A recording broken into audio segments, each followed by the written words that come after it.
Welcome back everyone. This is MDRiyaz in Amdar, a student. ಇವತ್ತು ನಾವು ಓದುವ topic ಎಂದರೆ ಇದೊಂದು ಆಟೋಬಯೋಗ್ರಫಿ ಆಗಿದೆ. ಇದರ ಹೆಸರು government Brahman, written by Aravind Malagatti. Shri Aravind ಮಾಲಗತ್ತಿ's autobiography is titled government Brahmana. ಅಂದರೆ ಈ ಟೈಟಲ್ ಸ್ವಲ್ಪ ಕನ್ಫ್ಯೂಸಿಂಗ್ ಆಗಿದೆ. ಗೌರ್ಮೆಂಟ್ ಬ್ರಾಹ್ಮಣ ಅಂದರೆ ಏನು, ಗೌರ್ಮೆಂಟ್ ಅಂದರೆ ಏನು, ಬ್ರಾಹ್ಮಣ ಅಂದರೆ ಏನು ಅಂತ. ಈಗ ಹೇಗೆ ಹಿಂದೂ ಧರ್ಮದಲ್ಲಿ ಬ್ರಾಹ್ಮಿನ್ಸ್ಗೆ ಫಸ್ಟ್ ಪ್ರಯಾರಿಟಿ ಕೊಡ್ತಾರಲ್ಲ, ಲಾಸ್ಟ್ ಪ್ರಯಾರಿಟಿ ದಲಿತರಿಗೆ ಕೊಡ್ತಾರೆ. ಸೊ ಹೀಗೆ ಇಲ್ಲಿ ಭಾರತ ಸರ್ಕಾರದಲ್ಲಿ ಫಸ್ಟ್ ಪ್ರಯಾರಿಟಿ ದಲಿತರಿಗೆ ಕೊಡ್ತಾರೆ, ಲಾಸ್ಟ್ ಪ್ರಯಾರಿಟಿ ಬ್ರಾಹ್ಮಿನ್ಸ್ಗೆ ಕೊಡ್ತಾರೆ. ಸೊ ಆದ್ದರಿಂದ ಇಲ್ಲಿ ಇವರು ತನ್ನ ಆಟೋಬಯೋಗ್ರಫಿ ಹೆಸರು ಗೌರ್ಮೆಂಟ್ ಬ್ರಾಹ್ಮಣ. ಅಂದರೆ ಹಿಂದೂ ಧರ್ಮದಲ್ಲಿ ಫಸ್ಟ್ ಪ್ರಯಾರಿಟಿ ಬ್ರಾಹ್ಮಿನ್ಸ್ಗೆ ಕೊಡ್ತಾರೆ. ಸೊ ಹಾಗೆ ಗೌರ್ಮೆಂಟ್ ಫಸ್ಟ್ ಪ್ರಯಾರಿಟಿ ದಲಿತರಿಗೆ ಕೊಡ್ತಾರಲ್ಲ, ಸೊ ಅದಕ್ಕೆ ಇವರು ನಾವು ಗೌರ್ಮೆಂಟಿನ ಪರ್ಸ್ಪೆಕ್ಟಿವ್ನಲ್ಲಿ ಬ್ರಾಹ್ಮಿನ್ಸರು ಅಂತ ಇಲ್ಲಿ ಹೇಳ್ಕೊಂಡಿದ್ದಾರೆ ಅರವಿಂದ್ ಮಾಲಗತ್ತಿಯವರು. This phrase is only for Dalit people. ಅಂದರೆ ಇದೊಂದು ಫ್ರೇಸ್ ಇದೆಯಲ್ಲ ಗೌರ್ಮೆಂಟ್ ಬ್ರಾಹ್ಮಣ ಅಂತ, ಇದು ಕೇವಲ ದಲಿತರಿಗಾಗಿ ಅಷ್ಟೇ ಸೀಮಿತ ಆಗಿದೆ ಅಂತ ಇವರು ಹೇಳಿಕೊಂಡಿದ್ದಾರೆ. Next, there is a sarcasm in this phrase. ಅಂದರೆ ಸರ್ಗ್ಯಾಸಮ್ ಅಂದರೆ ಚುಚ್ಚು ಮಾತು, ನಾವು ಚುಚ್ಚು ಮಾತಾಡ್ತೀವಲ್ಲ ಅದಕ್ಕೆ ಸರ್ಗ್ಯಾಸಮ್ ಅಂತಾರೆ. ಅಂದರೆ ಇಲ್ಲಿ ಅರವಿಂದ್ ಮಾಲಗತ್ತಿಯವರು ಅಪ್ಪರ್ ಕ್ಲಾಸ್ ಪೀಪಲ್ ಅವರಿಗೆ ಮಾಕ್ ಮಾಡ್ತಾರೆ ಮತ್ತು ಸಟೈರ್ ರೀತಿಯಲ್ಲಿ ಇದೊಂದು ವರ್ಕ್ ಗೌರ್ಮೆಂಟ್ ಬ್ರಾಹ್ಮಣವನ್ನು ಬರೀತಾರೆ. And next, this book contains the painful experiences of the writer as a boy and as a young man. ಅಂದರೆ ಅರವಿಂದ ಮಾಲಗತ್ತಿ ತನ್ನ ಜೀವನದಲ್ಲಿ ಇನ್ ಚೈಲ್ಡ್ಹುಡ್ ಆ್ಯಂಡ್ ಯಂಗ್ ಅಡಲ್ಟ್ಹುಡ್ನಲ್ಲಿ ತಾನು ಏನು ಪೇನ್ಫುಲ್ ಎಕ್ಸ್ಪೀರಿಯನ್ಸನ್ನು ಏನು ಅನುಭವಿಸಿದಾರಲ್ಲ ಅದನ್ನೆಲ್ಲ ಇವ್ರದ್ದೊಂದು ಆಟೋಬಯೋಗ್ರಫಿಯಲ್ಲಿ ಬರೀತಾರೆ. And next, it lays bare the hypocrisy of the so called ಸವರ್ಣೀಯರು ಅಪ್ಪರ್ ಕ್ಲಾಸ್ಟ್ ಪೀಪಲ್. ಅಂದರೆ ಇದೊಂದು ಆಟೋಬಯೋಗ್ರಫಿಯಲ್ಲಿ ಅರವಿಂದ್ ಮಾಲಗತ್ತಿಯವರು ಸವರ್ಣೀಯರು ಅಂತ ಏನು ಅಪ್ಪರ್ ಕ್ಲಾಸ್ಟ್ ಪೀಪಲ್ ಅದಾರಲ್ಲ ಅವರ ಹಿಪೋಕ್ರಾಸಿಯನ್ನು ತೋರಿಸಿದ್ದಾರೆ. ಇಲ್ಲಿ ಹಿಪೋಕ್ರಾಸಿ ಅಂದರೆ ಕಪಟುತನ. ಈಗ ಮುಂದೆ ನೋಡುವುದಾದರೆ ಥೀಮ್ಸ್ ಆಫ್ ದ ಸ್ಟೋರಿ. ಥೀಮ್ಸ್ನಲ್ಲಿ ನಾವು ನೋಡುವುದಾದರೆ ಡಿಸ್ಕ್ರಿಮಿನೇಷನ್, ಭೇದ ಭಾವ, ಹ್ಯಾರಾಸಿಂಗ್ ದಲಿತ್ ಪೀಪಲ್, ದಲಿತ ಜನರನ್ನು ಶೋಷಣೆ ಮಾಡುವುದು, ಸೆಕ್ಷುವಲಿ ಎಕ್ಸ್ಪ್ಲಾಯ್ಟಿಂಗ್ ದಲಿತ್ ವುಮನ್. ಅಂದರೆ ಇಲ್ಲಿ ಲೈಂಗಿಕ ಕಿರುಕುಳ ಕೊಡುವುದು ದಲಿತ ಮಹಿಳೆಯರಿಗೆ. Author's life experiences as Dalit. ಅಂದರೆ ಇಲ್ಲಿ ಅರವಿಂದ್ ಮಾಲಗತ್ತಿಯವರು ಇಲ್ಲಿ ದಲಿತ್ ಕಮ್ಯುನಿಟಿಯಿಂದ ಬರ್ತಾರೆ. ಸೊ ಅದಕ್ಕೆ ಅವರು ಆ್ಯಸ್ ಅ ದಲಿತ್ ಏನು ಎಕ್ಸ್ಪೀರಿಯನ್ಸ್ ಮಾಡಿದ್ದಾರೆ ಸೊಸೈಟಿಯಲ್ಲಿ ಮತ್ತು ಎಜುಕೇಷನ್ನಲ್ಲಿ ಅದನ್ನೆಲ್ಲ ಅವರು ಬರೀತಾರೆ. Author facing so many problems to education, to gain education. Author as a student ಏನೆಲ್ಲ ಕಷ್ಟಪಟ್ಟರು ಶಿಕ್ಷಣ ಪಡ್ಕೊಳ್ಳಿಕ್ಕೆ ಅಂತೆಲ್ಲ ಅವರು ಬರೀತಾರೆ. Next, loving a Brahmin woman and breaking up with her. ಅಂದರೆ ಅರವಿಂದ್ ಮಾಲಗತ್ತಿಯವರು ಒಬ್ಬ ಬ್ರಾಹ್ಮಿನ್ ಮಹಿಳೆಗೆ ಇಷ್ಟಪಟ್ಟಿರ್ತಾರೆ, ಲವ್ ರಿಲೇಷನ್ಶಿಪ್ಸ್ನಲ್ಲಿ ಇರ್ತಾರೆ. ಆದರೆ ಅಟ್ ದ ಎಂಡ್ ಆ ಬ್ರಾಹ್ಮಿನ್ ಮಹಿಳೆ ಅವರು ದಲಿತ ಇದ್ದಾರೆ, ಸೊ ಅವ್ರ ಜೊತೆ ಮದುವೆ ಆಗುವುದಿಲ್ಲ ಅಂತ ತಿಳಿದು ಅರವಿಂದ್ ಮಾಲಗತ್ತಿಯವರಿಗೆ ಬಿಟ್ಟು ಹೋಗ್ತಾರೆ. ಓಕೆ, ನೆಕ್ಸ್ಟ್ ನಾವು ನೋಡುವುದಾದರೆ summary of the story. The author begins with a tradition of throwing coins on the dead body by the rich only to show their vanity. Dalit men and boys throng to collect those small coins from mud, not minding being trodden. ಅಂದರೆ ಈಗ upper class ಕಮ್ಯುನಿಟಿಯಲ್ಲಿ ಯಾರಾದರೂ ತೀರ್ಕೊಂಡ್ರೆ ಆ ಶವದ ಮೆರವಣಿಗೆ ತಗೊಂಡು ಹೋಗಬೇಕಾದ್ರೆ ಅವರ ಆ dead body ಮೇಲೆ ಕಾಯಿನ್ಸ್ ಒಗೆಯುವ ಒಂದು ಪ್ರಾಕ್ಟೀಸ್ ಅವರಲ್ಲಿ ಇರುತ್ತೆ. ಆ ಕಾಯಿನ್ಸ್ನ ದಲಿತ್ ಕಮ್ಯುನಿಟಿದವರು ಆರಿಸ್ಕೋಬೇಕಂತ ಅವರ ಸೊಸೈಟಲ್ ನಾರ್ಮ್ಸ್ಗಳು ಇರ್ತವೆ. ಸೊ ಆದ್ದರಿಂದ ದಲಿತ್ ಪೀಪಲ್ ಮತ್ತು ದಲಿತ್ ಜನರು ಮತ್ತು ಅರವಿಂದ್ ಮಾಲ್ಗತ್ತಿಯವರು ಅಲ್ಲಿರ್ತಾರೆ. ಆ ಶವಕ್ಕೆ ಒಗೆದ ಕಾಯಿನ್ಸ್ಗಳನ್ನು ಅವರು ಕಲೆಕ್ಟ್ ಮಾಡುವ ಕೆಲಸ ಇವರು ದಲಿತ್ ಅವ್ರದ್ದು ಆಗಿರುತ್ತೆ.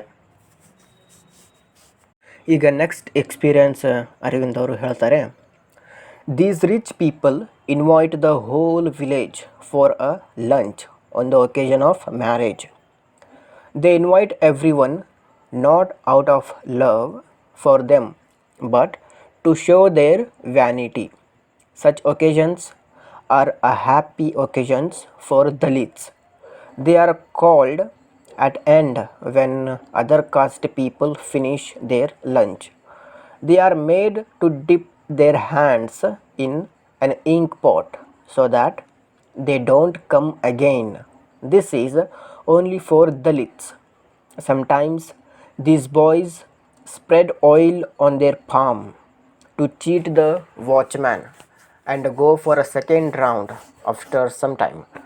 The Dalit women had the habit of stealing food items. ಅಂದರೆ ಅಪ್ಪರ್ ಕ್ಲಾಸ್ ಪೀಪಲ್ ಅವರು, ಬ್ರಾಹ್ಮಿನ್ಸ್ ಅವರು, ಅವರ ಮನೆಯಲ್ಲಿ ಯಾವುದೇ ಒಂದು ಫಂಕ್ಷನ್, ಮದುವೆ ಫಂಕ್ಷನ್ ಇದ್ದರೆ ಅವರು ಇಡೀ ಊರಿಗೆ ಊಟಕ್ಕೆ ಕರೆಯುವ ಪ್ರಾಕ್ಟೀಸ್ ಇರುತ್ತೆ. ಆದರೆ ಅವರು ಎಲ್ಲರಿಗಿಂತ ಕೊನೆಗೆ ಕರೆಯೋದು ದಲಿತರವರಿಗೆ. ಫಸ್ಟ್ ತಮ್ಮ ಕಮ್ಯುನಿಟಿದವರು ಊಟ ಮಾಡಿ ಹೋದ ಮೇಲೆ ದಲಿತರಿಗೆ ಊಟ ಮಾಡುವ ಅವಕಾಶ ಕೊಡ್ತಿದ್ರು. ಆದರೆ ಅದು ಒಂದೇ ಸಲ ಕೊಡ್ತಿದ್ರು. ಒಮ್ಮೆ ಊಟ ಮಾಡಿ ಹೋದರೆ ನೆಕ್ಸ್ಟ್ ಬರುವಂಗಿಲ್ಲ, ಅಥವಾ ಒಂದೇ ಪ್ಲೇಟ್ ಊಟ ಮಾಡುವುದು ಹೀಗೆ ಪ್ರಾಕ್ಟೀಸ್ ಅವರಲ್ಲಿ ಇತ್ತು.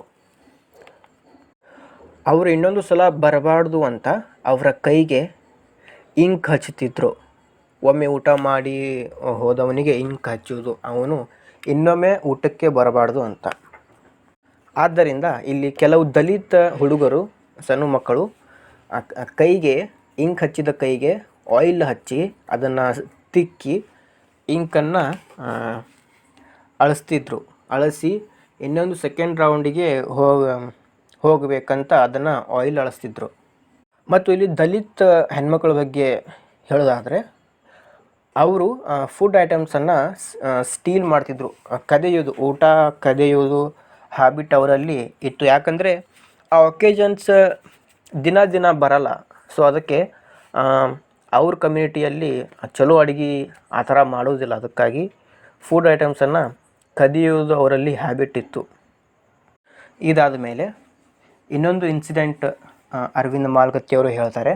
ಅದೇನೆಂದರೆ, in the next chapter, Mr. Arvind says that he and his Dalit friends were brutally beaten up by the teacher only because they did not sweep the classroom. It was taken for granted that sweeping was their job, though they were not paid anything for it. One name out of the 4 Dalit boys used to be written on the blackboard daily. By chance, if one failed to sweep, the teacher used to punish him brutally. ಅಂದರೆ ಶಿಕ್ಷಣ ಪಡೆಯುವ ಸ್ಥಳದಲ್ಲಿಯೂ ಕೂಡ ದಲಿತರ ಜೊತೆ discrimination, ಭೇದ ಭಾವಗಳು ಆಗ್ತಾಯಿತ್ತು ಅಂತ ಇಲ್ಲಿ ಅರವಿಂದ್ ಮಾಲ್ಗತ್ತಿಯವರು ಹೇಳ್ತಾರೆ. ಅದು ಹೆಂಗಂದರೆ, ಶಾಲೆಯ ಕ್ಲಾಸ್ ರೂಮ್ಗಳನ್ನು ದಲಿತ್ ಹುಡುಗರು ಅಷ್ಟೇ ಸ್ವಚ್ಛ ಮಾಡಬೇಕು. ಡೈಲಿ ಬಂದು ಕಸ ಹುಡುಗುವುದು, ಅದನ್ನೆಲ್ಲ ದಲಿತ ಬಾಯ್ಸ್ಗಳನ್ನೇ ಮಾಡಬೇಕು ಅಂತ ಅವರ ಕ್ಲಾಸ್ ಟೀಚರ್ ಅವರಿಗೆ ಹೇಳ್ತಾ ಇದ್ದರು. ಅಕಸ್ಮಾತ್ ಯಾರಾದರೂ ಕ್ಲಾಸನ್ನು ಸ್ವಚ್ಛ ಮಾಡದೇ ಇದ್ದರೆ ಅವರಿಗೆ ಟೀಚರ್ ತುಂಬ ಕೆಟ್ಟ ರೀತಿಯಲ್ಲಿ ಪನಿಷ್ಮೆಂಟ್ ಕೊಡ್ತಿದ್ರು, ತುಂಬ ಬಡಿತಿದ್ರು ಅಂತ ಇಲ್ಲಿ ಅರವಿಂದ್ ಮಾಲ್ಗತ್ತಿಯವರು ಹೇಳ್ತಾರೆ. ಮತ್ತು ಅವರ ಹೆಸರುಗಳನ್ನು ಬ್ಲ್ಯಾಕ್ ಬೋರ್ಡ್ ಮೇಲೆ ಬರೆದು ಇಟ್ಕೊತಿದ್ರು. ಇವನೇನಾದರೂ ಕೆಲಸ ಮಾಡಲಿಕ್ಕಂದ್ರೆ ಇವನಿಗೆ ಪನಿಷ್ ಮಾಡಬೇಕು ಅಂತ ಅವನ ಹೆಸರು ಎಲ್ಲ ಬರ್ಕೊಂಡು ಅಲ್ಲಿ ಇಟ್ಕೋತಿದ್ರು ಅಂತ ಅರವಿಂದ್ ಮಾಲ್ಗತ್ತಿಯವರು ಹೇಳ್ತಾರೆ. ನೆಕ್ಸ್ಟ್ ಅರವಿಂದ್ ಅವರು ಹೇಳ್ತಾರೆ, one of the menial jobs of the family of Arvind did was skinning dead goats and selling the meat. He explains it in detail. It is now seating. ಅಂದರೆ ದಲಿತರ ಕೆಲಸ ಏನಾಗಿತ್ತು ಊರುಗಳಲ್ಲಿ ಅಂದರೆ, ಈಗ ಯಾವುದಾದರೂ ಅಪ್ಪರ್ ಕ್ಲಾಸ್ ಮನೆಯಲ್ಲಿ ಯಾವುದೇ ಒಂದು ಆ್ಯನಿಮಲ್ ಸತ್ತು ಹೋದರೆ, ಆಕಳ, ಆಡು, ಏನಾದರೂ ಆ್ಯನಿಮಲ್ ಸತ್ತು ಹೋದರೆ ಆ ಆ್ಯನಿಮಲನ್ನು ದಲಿತರು ಬಂದು ಅದನ್ನು ಅವ್ರ ಜೊತೆ ತಗೊಂಡು ಹೋಗಬೇಕು. ಅದನ್ನೇ ಮೀಟ್ ಅವರು ತಿನ್ನಬೇಕು ಮತ್ತು ಆ ಆ್ಯನಿಮಲ್ ಚರ್ಮ ಸುಲಿದು ಅವರು ಅದನ್ನು ಮಾರಬೇಕು. ಸೊ ಈ ಥರ ಪ್ರಾಕ್ಟೀಸ್ಗಳು ಇದ್ದವು. ಇಟ್ ಈಸ್ ನಾವ್ ಸಿಟ್ಟಿಂಗ್ ಅಂದರೆ ವಾಂತಿ ಬರುವ ಕೆಲಸ ಇತ್ತು, ಅದು ತುಂಬ ಕೆಟ್ಟ ಕೆಲಸ ಅಂತ ಅರವಿಂದ್ ಅವರು ಹೇಳ್ತಾರೆ. ನೆಕ್ಸ್ಟ್ ಅರವಿಂದ್ ಮಾಲ್ಗತ್ತಿ ಅವರು ಹೇಳ್ತಾರೆ, mister Arvind talks of stealing cotton to get some sweet meat. The shopkeeper induced Arvind to bring more cotton if he wanted to have white bundi laddu. When Arvind was caught red-handed, he was thrashed with cow skin. ಇಲ್ಲಿ ಅರವಿಂದ್ ಅವರು ಹೇಳ್ತಾರೆ, ಅವರು non veg ತಿನ್ನಬೇಕಾದ್ರೆ ಸತ್ತ ಆ್ಯನಿಮಲ್ಸ್ಗಳ ಮೀಟನ್ನೇ ತಿನ್ನಬೇಕಾಗಿತ್ತು. ಆದರೆ fresh meet ಅವರಿಗೆ ಬೇಕಾದರೆ ಅವರು ಬೇರೆಯವರ ಹೊಲ ಗದ್ದೆಗಳಲ್ಲಿ ಹೋಗಿ, ಅಪ್ಪರ್ ಕ್ಲಾಸ್ ಅವರ ಹೊಲಕ್ಕೆ ಹೋಗಿ ಕಾಟನ್ ತುಡುಗು ಮಾಡಿ ಅದನ್ನು ಮಾರಿ, ಯಾರಿಗೆ ಮಾರೋದಂದರೆ ಫ್ರೆಶ್ ಮೀಟ್ ಯಾರು ಫ್ರೆಶ್ ಮೀಟ್ ಅಂಗಡಿ ಶಾಪ್ಕೀಪರ್ ಕಡೆ ಹೋಗಿ ಕಾಟನ್ ಅವರಿಗೆ ಕೊಡುವುದು ಮತ್ತು ಅದನ್ನು ನೋಡಿ ಶಾಪ್ಕೀಪರ್ ಅವರಿಗೆ ಸ್ವೀಟ್ ಮೀಟ್ ಅಂದರೆ ಫ್ರೆಶ್ ಮೀಟ್ ಅವರಿಗೆ ಕೊಡ್ತಾನೆ. ಸೊ ಈ ಥರ ಸಿಚುವೇಶನ್ಗಳು ಇದ್ದು ಆ ಕಾಟನನ್ನು ನೋಡಿ ಶಾಪ್ಕೀಪರ್ ಇಂಡ್ಯೂಸ್ ಮಾಡ್ತಾನೆ, ಪ್ರೇರಿತ ಮಾಡ್ತಾನೆ ಅರವಿಂದ್ರವರಿಗೆ ಇನ್ನೂ ಸ್ವಲ್ಪ ತುಡುಗು ಮಾಡಿ ತಂದು ಕೊಡು ಅಂತ. ಅದರ ಬದಲಾಗಿ ಅರವಿಂದರವರಿಗೆ ಬುಂದಿ ಲಡ್ಡು ಕೊಡ್ತೀನಿ, ನೀನು ತುಡುಗು ಮಾಡಿ ನನಗೆ ಕಾಟನ್ ಇನ್ನಷ್ಟು ತಂದು ಕೊಡು ಅಂತ. ಸೊ ಈ ಥರ ಇತ್ತು. ಒಂದ್ಸಲ ಏನಾಗುತ್ತಂದರೆ ಕಾಟನ್ ತುಡುಗು ಮಾಡೋ ಸಿಚುವೇಷನಲ್ಲಿ ಅವರು ಹಿಡ್ಕೊಂಡ್ಬಿಡ್ತಾರೆ ಅವರಿಗೆ, ಅಪ್ಪರ್ ಕ್ಲಾಸ್ದವರು.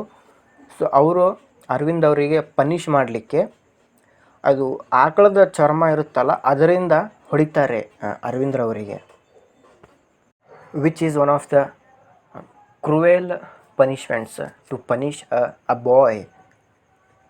ಮತ್ತು ನೆಕ್ಸ್ಟು ಇಲ್ಲಿ ಅರವಿಂದ ಅವ್ರ ಕಾಲದಲ್ಲಿ ಆಗಿದ್ದ ಒಂದು ಇನ್ಸಿಡೆಂಟನ್ನು ಹೇಳ್ತಾರೆ. In the next chapter, Mr. Arvind talks of the hypocrisy of the upper caste men. They exploit Dalit women in the name of tradition. Women are made to dress in such a way that their modesty is violated. ಅಂದರೆ ಆವಾಗಿನ ಕಾಲದಲ್ಲಿ ಹೇಗಿತ್ತು ಅಂದರೆ, upper class men ಏನಿದ್ದಾರಲ್ಲ ಅವರು ದಲಿತ ಹೆಣ್ಮಕ್ಕಳಿಗೆ ಹೇಗೆ ಶೋಷಣೆ ಮಾಡ್ತಿದ್ರು ಅಂತ ಅರವಿಂದ್ ಅವರು ಹೇಳ್ತಾರೆ. ದಲಿತ ಹೆಣ್ಮಕ್ಳು ಹೇಗೆ ಡ್ರೆಸ್ ಹಾಕ್ಕೋಬೇಕಂದ್ರೆ ಅವರ ಬಾಡಿ ಏನು ಇದೆಯಲ್ಲ ಅದು ಎದ್ದು ಕಾಣಬೇಕು, ಅವ್ರ ಬಾಡಿ ಪಾರ್ಟ್ಸ್, ದಲಿತ ವುಮನ್ ಅವರ ಬಾಡಿ ಪಾರ್ಟ್ಸ್ ಎದ್ದು ಕಾಣಬೇಕು ಅಂತ ಆ ಥರ ಡ್ರೆಸ್ ಹಾಕ್ಕೋಬೇಕಂತ ಅಪ್ಪರ್ ಕ್ಲಾಸ್ ಮೆನ್ ಅವರಿಗೆ ಹೇಳ್ತಾಯಿದ್ರು, ಆರ್ಡರ್ ಮಾಡ್ತಾಯಿದ್ರು. ಸೊ ದಲಿತ ಹೆಣ್ಮಕ್ಳು ಅವರು ಹೇಳಿದಾಗೇ ಮಾಡ್ತಾಯಿದ್ರು. ಅವರ ಬಾಡಿ ಪಾರ್ಟ್ಸನ್ನು ನೋಡಲಿಕ್ಕೆ ದಲಿತ ಮೆನ್ ಇದನ್ನೆಲ್ಲ ಮಾಡ್ತಾಯಿದ್ರು. ಮತ್ತು ಅವರಿಗೆ ಶೋಷಣೆ ಮಾಡಲಿಕ್ಕೆ ಆ ದಲಿತ ಹೆಣ್ಮಕ್ಳ ಮೇಲೆ ನೀರು ಸುರಿಸುವುದು ಅಥವಾ ಕಲರ್ ನೀರು ಸುರಿಸುವುದು, ಅವರಿಗೆ ಈ ಥರ ಟಾರ್ಚರ್ ಮಾಡ್ತಾಯಿದ್ರು ಅಂತ ಇಲ್ಲಿ ಅರವಿಂದ್ ಅವರು ಹೇಳ್ತಾರೆ. ಮತ್ತು ನೆಕ್ಸ್ಟ್, ಇದೆಲ್ಲ ಅವರಿಗೆ ಒಂದು ಎಂಟರ್ಟೈನ್ಮೆಂಟ್ ಆಗಿತ್ತು. ದಲಿತ ಹೆಣ್ಮಕ್ಳನ್ನು ಕಾಡಿಸುವುದು, ಅವರ ಶೋಷಣೆ, ಅವರ ರೇಪ್ ಮಾಡುವುದು, ಇದೆಲ್ಲ ಅಪ್ಪರ್ ಕ್ಲಾಸ್ ಮೆನ್ ಅವರಿಗೆ ಒಂದು ಎಂಟರ್ಟೈನ್ಮೆಂಟ್ ಆಗಿತ್ತು ಅಂತ ಅರವಿಂದ್ ಅವರು ಹೇಳ್ತಾರೆ. ಇದನ್ನೆಲ್ಲ ವಿಟ್ನೆಸ್ ಮಾಡಿದ ಅರವಿಂದ್ರ ಅವರು ಅವರಿಗೆ ಒಂದು ಕ್ವಶನನ್ನು ಕೇಳ್ತಾರೆ. ಏನಂದರೆ, ಇದನ್ನೆಲ್ಲ ದಲಿತ ಹೆಣ್ಮಕ್ಳ ಜೊತೆ ಮಾಡ್ತೀರಲ್ಲ, ಇದೇ ಸೇಮ್ ಶೋಷಣೆ ನೀವು ನಿಮ್ಮ ಹೆಣ್ಮಕ್ಳ ಮೇಲೆ ಯಾಕೆ ಮಾಡೋದಿಲ್ಲ? ನಿಮ್ಮ ಹೆಂಡತಿಯರು ಮತ್ತು ನಿಮ್ಮ ಅಕ್ಕ ತಂಗಿಯರು, ತಾಯಿಯರು ಅವ್ರ ಜೊತೆ ನೀವು ಯಾಕೆ ಮಾಡೋದಿಲ್ಲ? Arvind questions why the upper caste men don't do the same thing with their wives and daughters ಅಂತ ಕ್ವಶನ್ ಮಾಡ್ತಾರೆ. ಸೊ ಇದೆಲ್ಲ ಆದಮೇಲೆ ಅರವಿಂದ್ರವರು ಇನ್ನೊಂದು ಇನ್ಸಿಡೆಂಟ್ ಅವ್ರ ಜೊತೆ ಅದನ್ನು ಹೇಳ್ತಾರೆ. ಅದೇನೆಂದರೆ, ಅರವಿಂದ್ಸ್ family was given Linga Diksha. They were told to adhere to the tenets of Veerashaiva. Some of them could not follow the strict rules, so they gave it up. Arvind doesn't like to be a hypocrite like his uncle, who conceals his caste and eating non-veg food. ಅಂದರೆ ಇಲ್ಲಿ ಅರವಿಂದ್ರವರ family ಲಿಂಗ ದೀಕ್ಷೆ ಪಡಿತಾರೆ, ವೀರಶೈವ ಕಮ್ಯುನಿಟಿಗೆ ಸೇರಬೇಕಂತ. ಆದರೆ ಅದರಲ್ಲಿ ಇದ್ದ strict ರೂಲ್ಸನ್ನು ಅವರಿಗೆ follow ಮಾಡಲಿಕ್ಕೆ ಆಗುವುದಿಲ್ಲ. ಆದ್ದರಿಂದ ಅವರ ಫ್ಯಾಮಿಲಿ ಮೆಂಬರ್ಸ್ ಕೆಲವೊಬ್ಬರು ಅದನ್ನು ಬಿಟ್ಟು ಬಿಡ್ತಾರೆ, ವೀರಶೈವ ಕಮ್ಯುನಿಟಿಯನ್ನು ಬಿಟ್ಟು ಬಿಡ್ತಾರೆ. ಆದರೆ ಇಲ್ಲಿ ಅರವಿಂದ್ರವರ ಅಂಕಲ್ ಏನಿರ್ತಾರಲ್ಲ, ವೀರಶೈವ ಕಮ್ಯುನಿಟಿಯಿಂದ ಇದ್ದರೂ ಕೂಡ ನಾನ್ ವೆಜ್ಜನ್ನು ತಿಂತಾ ಇರ್ತಾರೆ. ಆದರೆ ಅವರು ಜನರಿಗೆ ಹೇಳ್ತಾ ಇರಲ್ಲ ಇವರು ವೀರಶೈವ ಕಮ್ಯುನಿಟಿಯಿಂದ ಅಂತ. ಆದರೆ ಅರವಿಂದ್ರವರು ಅವ್ರ ಥರ ಆಗೋಕ್ಕೆ ಇಷ್ಟಪಡಲ್ಲ, ಅವರು ವೀರಶೈವ ಆಗಿಯೇ ಇರ್ತಾರೆ. The height of casteism is exhibited when a man cuts the penis of a dog from Dalit colony just because it mated with the bitch belonging to an upper caste family. ಇದರ ಅರ್ಥ ಏನಂದರೆ, ದಲಿತ್ ಕಾಲೋನಿಯಲ್ಲಿ ಇದ್ದ ಒಂದು ಹೆಣ್ಣು ನಾಯಿ ಮತ್ತು Dalit upper ಕ್ಲಾಸ್ಟ್ Brahmins ರವರ ಕಾಲೋನಿಯಲ್ಲಿ ಇದ್ದ ಹೆಣ್ಣಾಯಿ ಮತ್ತು ದಲಿತ್ ಕಾಲೋನಿಯಲ್ಲಿದ್ದ ಒಂದು ಗಂಡು ನಾಯಿ, ಅವಿಬ್ಬರು ಕೂಡಿದ್ದ ಕಾರಣ ಅಪ್ಪರ್ ಕ್ಲಾಸ್ಟ್ ಕಮ್ಯುನಿಟಿಯವರಿಗೆ ಅದು ಇಷ್ಟ ಆಗಲ್ಲ. ಅದಕ್ಕೆ ಅವರು ಆ ದಲಿತ್ ಕಾಲೋನಿಯಲ್ಲಿದ್ದ ನಾಯಿಯನ್ನು ಸಾಯಿಸಿಬಿಡ್ತಾರೆ. ಅಂದರೆ ಇಲ್ಲಿ ಭೇದ ಭಾವ ಬರೀ ಮನುಷ್ಯರಲ್ಲಿ ಅಷ್ಟೇ ಅಲ್ಲ, ಅವರು ಪ್ರಾಣಿಗಳಲ್ಲಿ ಕೂಡ ಭೇದ ಭಾವ ಮಾಡ್ತಿದ್ರು ಅಂತ ಇಲ್ಲಿ ಅರವಿಂದ್ರವರು ಹೇಳ್ತಾರೆ. ಇಲ್ಲಿ ಅವ್ರ ಜೊತೆ ಆದ ಇನ್ನೊಂದು ಇನ್ಸಿಡೆಂಟ್ ಅರವಿಂದ್ ಅವರು ಹೇಳ್ತಾರೆ. ಏನಂದರೆ, next the author talks of his study at night.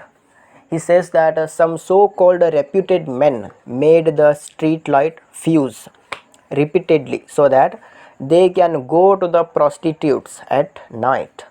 ಅಂದರೆ ರಾತ್ರಿ ಸಮಯದಲ್ಲಿ ಅರವಿಂದ್ರವರು ಸ್ಟಡಿ ಮಾಡಬೇಕಾದ್ರೆ ಅಪ್ಪರ್ ಕ್ಲಾಸ್ ಮೆನ್ಗಳು ಬಂದು ಸ್ಟ್ರೀಟ್ ಲೈಟನ್ನು ಬೇಕಂತಲೇ ಬಂದ್ ಮಾಡ್ತಾಯಿದ್ರು. ಏಕೆಂದರೆ ರಾತ್ರಿ ಸಮಯದಲ್ಲಿ ಆ ದಲಿತ್ ಹೆಣ್ಮಕ್ಳು ಏನಿದ್ದಾರಲ್ಲ, ರಾತ್ರಿ ಸಮಯದಲ್ಲಿ ದಲಿತ ಹೆಣ್ಮಕ್ಳ ಮನೆಗೆ ಇವರು ಅಪ್ಪರ್ ಕ್ಲಾಸ್ ಮೆನ್ ಹೋಗ್ತಾಯಿದ್ರು, ಅವರಿಗೆ ಪ್ರಾಸ್ಟಿಟ್ಯೂಟಾಗಿ ಬಳಸ್ತಾಯಿದ್ರು. ಅದಕ್ಕೆ ರಾತ್ರಿ ಸಮಯದಲ್ಲಿ ಅವರಿಗೆ ಯಾರೂ ನೋಡಬಾರ್ದಂತ ಸ್ಟ್ರೀಟ್ ಲೈಟನ್ನು ಪೂರ್ತಿ ಬಂದ್ ಮಾಡಿ ಹೋಗ್ತಿದ್ರು ಅಂತ ಹೇಳ್ತಿದ್ರು. ಇದರಿಂದ ಅರವಿಂದ್ ಮಾಲ್ಗತ್ತಿಯವರಿಗೆ ಏನೆಲ್ಲ ಕಷ್ಟ ಅನುಭವಿಸಬೇಕಾಯಿತು ಅಂತ ಅವರು ತನ್ನ ವರ್ಕಲ್ಲಿ ಹೇಳ್ತಾರೆ. ಮತ್ತು ಇದರಿಂದ ಅಪ್ಪರ್ ಕ್ಲಾಸ್ ಮೆನ್, ದಲಿತ ವುಮನ್ಸ್ರಿಗೆ ಪ್ರಾಸ್ಟಿಟ್ಯೂಟ್ ವೈಶ್ಯೆಯಾಗಿ ಬಳಸ್ತಾಯಿದ್ರು, ಹೀಗೆಲ್ಲ ಶೋಷಣೆ ಮಾಡ್ತಾಯಿದ್ರು ಅಂತೆಲ್ಲ ಹೇಳ್ತಾರೆ. ಈಗ ನೆಕ್ಸ್ಟ್ ಇನ್ನೊಂದು ಇನ್ಸಿಡೆಂಟ್ ಅವರು ಹೇಳ್ತಾರೆ. Mister Arvind talks of a turning point in his life. Once an atheist and a Marxist became a strange devotee of Shri Raghavendra Swami. ಅಂದರೆ ಇಲ್ಲಿ ಹೇಳ್ತಾರೆ, ಒಬ್ಬ ಸಮಾಜವಾದಿ ಮತ್ತು ಇನ್ನೊಬ್ಬ ನಾಸ್ತಿಕ, ಅವರಿಬ್ಬರು ಶ್ರೀ ರಾಘವೇಂದ್ರ ಸ್ವಾಮಿಯವರ ಪರಮ ಭಕ್ತರಾಗಿ ಪರಿವರ್ತನೆ ಆಗ್ತಾರೆ ಅಂತ ಇಲ್ಲಿ ಹೇಳ್ತಾರೆ ಅರವಿಂದ್ರವರು. Next, he drew a picture of Sri Raghavendra Swami and got it framed. He then gifted it to the Matha. It was accepted, appreciated and hung on the wall. Arvind was so happy at this. ಅವ್ರು ಹೇಳ್ತಾರೆ, ಇದಕ್ಕಾಗಿ ಅರವಿಂದ್ರವರು ಏನಿದ್ದಾರಲ್ಲ, ಅವರು ರಾಘವೇಂದ್ರ ಸ್ವಾಮಿ ಅವರ ಒಂದು ಡ್ರಾಯಿಂಗನ್ನು ಬಿಡಿಸಿ, ಆ ಡ್ರಾಯಿಂಗನ್ನು ಅವರು ದೊಡ್ಡದಾಗಿ ಫ್ರೇಮ್ ಮಾಡಿ ಒಂದು ಮಠಕ್ಕೆ ಅದನ್ನು ಗಿಫ್ಟ್ ಮಾಡ್ತಾರೆ. ಮತ್ತು ಆ ಮಠದ ಶರಣರು ಅದನ್ನು ಅಕ್ಸೆಪ್ಟ್ ಮಾಡ್ಕೋತಾರೆ ಮತ್ತು ಅವರಿಗೆ ಅಪ್ರಿಷಿಯೇಟ್ ಮಾಡ್ತಾರೆ, ಅಡ್ಮೈರ್ ಮಾಡ್ತಾರೆ ಅರವಿಂದ್ರವರಿಗೆ. ಸೊ ಇದೆಲ್ಲ ಅರವಿಂದ್ರವರಿಗೆ ತುಂಬ ಇಷ್ಟ ಆಗುತ್ತೆ, ತುಂಬ ಹ್ಯಾಪಿನೆಸ್ಸನ್ನು ಕೊಡುತ್ತೆ. ಬಟ್ ಆದರೆ this was a short lived. In a few days he found the portrait missing from the wall. He was so disappointed. ಅಂದರೆ ಇಲ್ಲಿ ಆ ಖುಷಿ ಬಹಳ ದಿನ ಮಟ್ಟ ಇರೋದಿಲ್ಲ. ಯಾಕಂದರೆ ಕೆಲವು ದಿನ ಆದಮೇಲೆ ಆ ಮಠದಲ್ಲಿದ್ದ ಅವರ ಪೇಂಟಿಂಗ್, ಅವರ ಡ್ರಾಯಿಂಗ್ ಮಿಸ್ ಆಗಿರುತ್ತೆ, ಆ ಮಠದಲ್ಲಿ ಇರೋದಿಲ್ಲ, ಅದನ್ನು ತೆಗೆದು ಹಾಕಿರ್ತಾರೆ. ಇದೆಲ್ಲ ನೋಡಿ ಅರವಿಂದ್ರವರಿಗೆ ತುಂಬ ನೋವಾಗುತ್ತೆ, ತುಂಬ ಡಿಸಪಾಯಿಂಟೆಡ್ ಆಗ್ತಾರೆ. He had to confront the reality. Some people did not tolerate the presence of the name of a Dalit inside their shrine, but still his devotion for Raghavendra Swami remained as it was. ಅಂದರೆ ಇದೆಲ್ಲ ನೋಡಿ ಅವರಿಗೆ ತುಂಬ ನೋವಾಗುತ್ತೆ ಮತ್ತು ಅವರು ರಿಯಾಲಿಟಿಯನ್ನು accept ಮಾಡ್ಕೋತಾರೆ. ಏನಂದರೆ ಈ ಅಪ್ಪರ್ ಕ್ಲಾಸ್ ಕಮ್ಯುನಿಟಿದವರು ದಲಿತರವರಿಗೆ ಇಷ್ಟಪಡುವುದಿಲ್ಲ ಮತ್ತು ಅವರಿಂದ ಕೊಟ್ಟ ಕೊಡುಗೆಗಳನ್ನು ಅವರು ಕೂಡ ಇಷ್ಟಪಡುವುದಿಲ್ಲ ಅಂತೆಲ್ಲ ಅವರಿಗೆ ಗೊತ್ತಾಗುತ್ತೆ. ಆದರೂ ಕೂಡ ರಾಘವೇಂದ್ರ ಸ್ವಾಮಿ ಮೇಲೆ ಅವರ ಡಿವೋಷನ್, ಅವರ ಭಕ್ತಿ ಏನು ಇರುತ್ತಲ್ಲ, ಅದು ಕಡಿಮೆ ಆಗಲ್ಲ. ಅದು ಎಷ್ಟು ಮೊದಲಿತ್ತಲ್ಲ ಈಗೂ ಅಷ್ಟೇ ಇರುತ್ತೆ. ನೆಕ್ಸ್ಟ್ ಇಲ್ಲಿ ಇನ್ನೊಂದು ಇನ್ಸಿಡೆಂಟ್ ಅವರು ಹೇಳ್ತಾರೆ ಅರವಿಂದ್ರವರು. Once Aravind and his friends went to Mantralaya. ಅಂದರೆ ಒಂದು ದಿನ ಅರವಿಂದ್ ಮತ್ತು ಅವರ ದಲಿತ ಏನು ಫ್ರೆಂಡ್ಸ್ ಇರ್ತಾರಲ್ಲ, ಅವರು ಮಂತ್ರಾಲಯನ ನೋಡಲಿಕ್ಕೆ ಹೋಗಿರ್ತಾರೆ. On the way to Brahmin men became friends, though they were disappointed to know that these people are Harijans or Dalit people. They kept Arvind and his friends with them. ಅಂದರೆ ಮಂತ್ರಾಲಯ ಹೋಗುವ ದಾರಿಯಲ್ಲಿ ಅವರಿಗೆ ಅರವಿಂದ್ರವರಿಗೆ ಇಬ್ಬರು ಬ್ರಾಹ್ಮಿನ್ ಮೆನ್ ಬಾಯ್ಸ್ ಸಿಗ್ತಾರೆ. ಅವರು friends ಕೂಡ ಆಗ್ತಾರೆ. ಆದರೆ ಇವರು ದಲಿತ್ ಪೀಪಲ್ ಅಂತ ಗೊತ್ತಾಗಿ ಆ ಬ್ರಾಹ್ಮಿನ್ ಪೀಪಲಿಗೆ ಡಿಸಪಾಯಿಂಟ್ ಆಗುತ್ತೆ, ಅಷ್ಟು ಇಷ್ಟ ಆಗಿರಲಿಲ್ಲ. ಆದರೂ ಇರಲಿ ಅಂತ ಫ್ರೆಂಡ್ಶಿಪ್ಪನ್ನು ಕಳ್ಕೋಬಾರ್ದಂತ ಫ್ರೆಂಡ್ಸ್ ಆಗಿ ಇರ್ತಾರೆ. ಹೊರಗಡೆ ತೋರಿಸಲಿಕ್ಕೆ ಫ್ರೆಂಡ್ಸ್ ಆಗಿ ಇರ್ತಾರೆ, ಆದರೆ ಒಳಗಡೆ ಆ ದಲಿತರನ್ನು ಅವು ಬ್ರಾಹ್ಮಿನ್ಸ್ರವರು ಅಷ್ಟು ಇಷ್ಟಪಡ್ತಾ ಇರಲ್ಲ. These Brahmin gave them janivara, sacred thread to wear and asked them to follow them. ಅಂದರೆ ಆ ಬ್ರಾಹ್ಮಿನ್ಸ್ ಏನು ಇರ್ತಾರಲ್ಲ, ಅವರು ಅರವಿಂದ್ ಮತ್ತು ಅವರ ಫ್ರೆಂಡ್ಸ್ ಅವರಿಗೆ ಜನಿವಾರ ಕೊಡ್ತಾರೆ ಹಾಕ್ಕೊಳ್ಳಿಕ್ಕೆ, to look like a Brahmin. ಅಂದರೆ ಅಲ್ಲಿ ಮಂತ್ರಾಲಯದಲ್ಲಿ ಎಲ್ಲರೂ ಬ್ರಾಹ್ಮಿನ್ಸ್ ಇರ್ತಾರೆ. ಸೊ ಇವರು ದಲಿತರು ಅಂತ ಗೊತ್ತಾದರೆ ಅವರು ಇವರಿಗೆ ಒಳಗೆ ಅಲೌ ಮಾಡಲ್ಲ. ಅದಕ್ಕಾಗಿ ಇವರು ಬ್ರಾಹ್ಮಣಗತೆ ಕಾಣಲಿ ಅಂತ ಜನಿವಾರ ಕೊಡ್ತಾರೆ. But Arvind was caught while entering into the ಭೋಜನ ಶಾಲಾ, the dining hall exclusively meant for Brahmins. He was asked to tell his gotra, the sect, by the man standing at the gate. Arvind could not reply. He was sent back. It is because the place is meant for only Brahmins. Mr. Malgatti regrets that he should not have visited Mantralaya. The discrimination hurts him.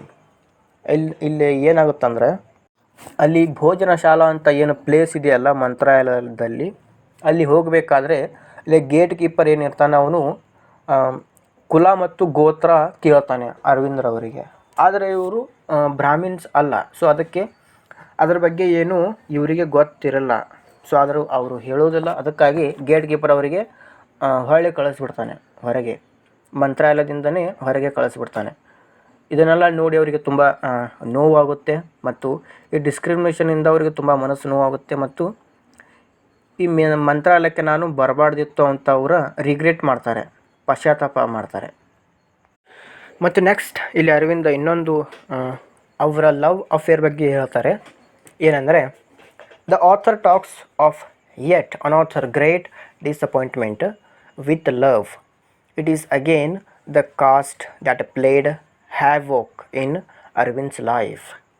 ಅಂದರೆ ಇಲ್ಲಿ ಅರವಿಂದ್ರವರು ಹೇಳ್ತಾರೆ ಹೇಗೆ ಅವರ ಸೊಸೈಟಿಯಲ್ಲಿ ಆಯಿತು ಮತ್ತು ಶಿಕ್ಷಣದಲ್ಲಿ ಶಾಲೆಯಲ್ಲೂ ಅವರಿಗೆ cost ಸಿಸ್ಟಮಿಂದ ತುಂಬ ತೊಂದರೆ ಅನುಭವಿಸುತ್ತಿದ್ದರು. ಆದರೆ ಇಲ್ಲಿ ಅವರ ಲವ್ ರಿಲೇಷನ್ಶಿಪ್ನಲ್ಲಿ ಕೂಡ ಕಾಸ್ಟ್ ಸಿಸ್ಟಮ್ ಅವರಿಗೆ ಹೇಗೆ ಅವರು ತೊಂದರೆ ಅನುಭವಿಸ್ತಾರೆ ಅಂತ ಅವರು ಹೇಳ್ತಾರೆ.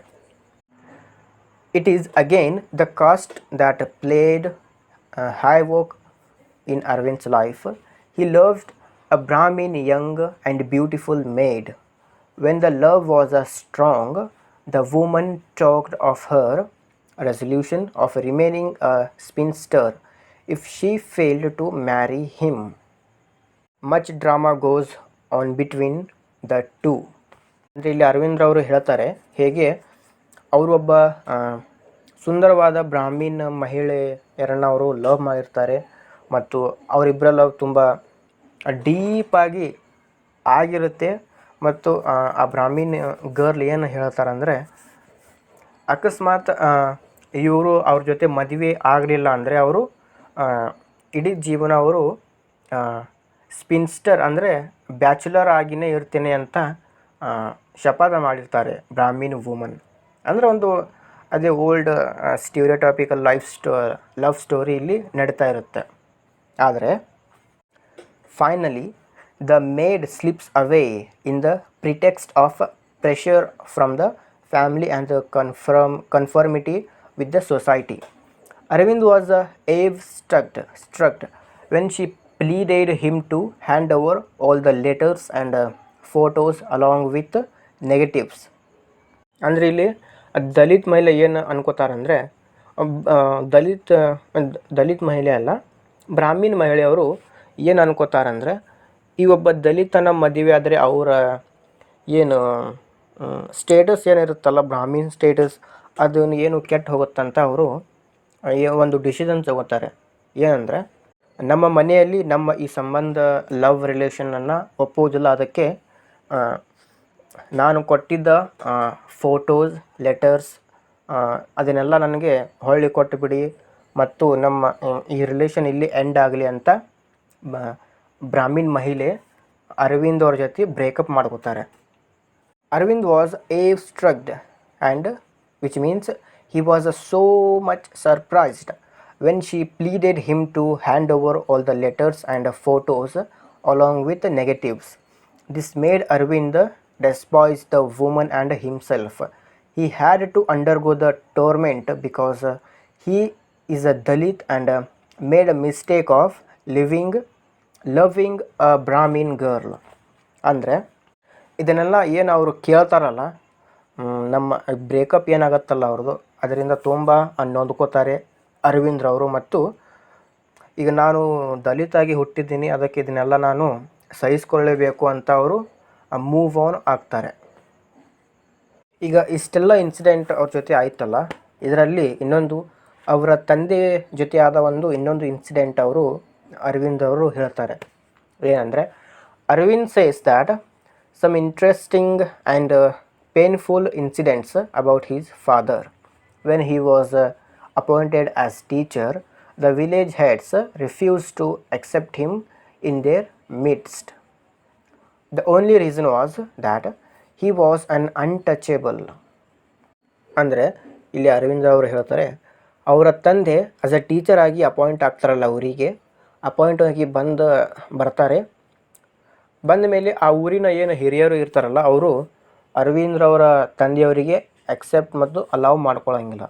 ಅವರ ಮಕ್ಕಳಿಗೆ ಆಸ್ ಅ ಟೀಚರಾಗಿ ಕೆಲಸ ಮಾಡಲಿಕ್ಕೆ, ಅವರ ಗುರು ಆಗಲಿಕ್ಕೆ, ಒಬ್ಬ ದಲಿತ ಗುರುವಾಗಿ ಕಲಿಸ್ಲಿಕ್ಕೆ ಅವರಿಗೆ ಇಷ್ಟ ಇರಲ್ಲ. ಅದಕ್ಕೆ ಅವರು, ಈ ಊರಲ್ಲಿ ನೀನು ಪಾಠ ಕಲಿಸ್ಬೇಡ, ಬೇರೆ ಯಾವುದೋ ಒಂದು ಊರಿಗೆ ಹೋಗು, ಆದರೆ ಇಲ್ಲಿ ಮಾತ್ರ ನಿನಗೆ ಅವಕಾಶ ಕೊಡಲ್ಲ ಅಂತ ಊರಿನ ಹಿರಿಯರು ಅವರಿಗೆ ಹೇಳ್ತಾರೆ. He was advised to go elsewhere. His father had to request for a chance of place. He went to other village and started his career as a teacher without students. Later, students came to the school on 15th August 1947. His father was one of the happiest persons. So ಅದಕ್ಕೆ ಅವ್ರು ಏನು ಮಾಡ್ತಾರಂದರೆ, ಬೇರೆ ಊರಿಗೆ ಹೋಗಿ ಪಾಠ ಕಲಿಸ್ಲಿಕ್ಕೆ try ಮಾಡ್ತಾರೆ. ಆದರೆ 1947ಗಿಂತ ಮೊದಲು ಅಲ್ಲಿ ಯಾವುದೇ ಸ್ಟೂಡೆಂಟ್ ಅವ್ರ ಕಡೆ ಬರೋದಿಲ್ಲ ಪಾಠ ಕಲಿಯಲಿಕ್ಕೆ. ಆದರೆ ಸ್ವಾತಂತ್ರ್ಯ ಸಿಕ್ಕ ಮೇಲೆ ದಲಿತ ಸ್ಟೂಡೆಂಟ್ಸ್ ಮತ್ತು ಇನ್ನೂ ಕೆಲವು ಸ್ಟೂಡೆಂಟ್ಸ್ಗಳು ಬರ್ತಾರೆ ಅವ್ರ ಹತ್ರ ಪಾಠ ಕಲಿಯಲಿಕ್ಕೆ. ಸೊ ಇದರಿಂದ ಅರವಿಂದ್ ಅವರ ತಂದೆ ತುಂಬ ಹ್ಯಾಪಿಯೆಸ್ಟ್ ಫೀಲ್ ಮಾಡ್ತಾರೆ. ಮತ್ತು he distributed sweets to his neighbors.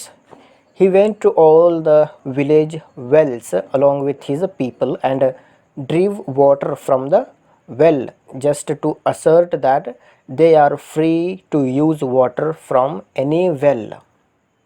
ಅಂದರೆ ದೇಶಕ್ಕೆ ಸ್ವಾತಂತ್ರ್ಯ ಸಿಕ್ಕ ಮೇಲೆ ಇವರ ತಂದೆ ತುಂಬ ಖುಷಿಯಾಗಿರ್ತಾರೆ.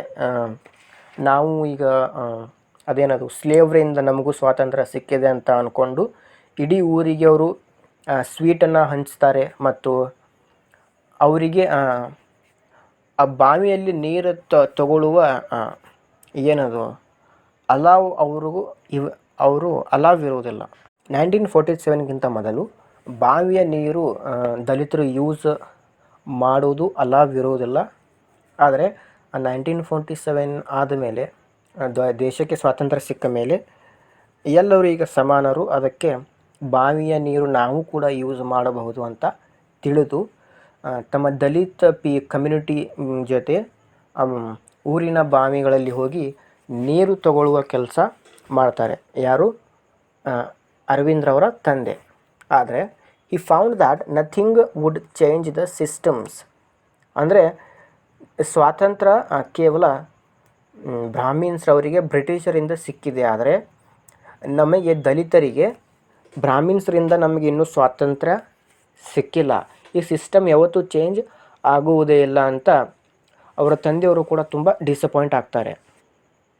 ಸೊ ಇದು ಇಲ್ಲಿಗೆ ಈ ಗೌರ್ಮೆಂಟ್ ಬ್ರಾಹ್ಮಣ ಆಟೋಬಯೋಗ್ರಫಿ ಇಲ್ಲಿ ಎಂಡ್ ಆಗುತ್ತೆ.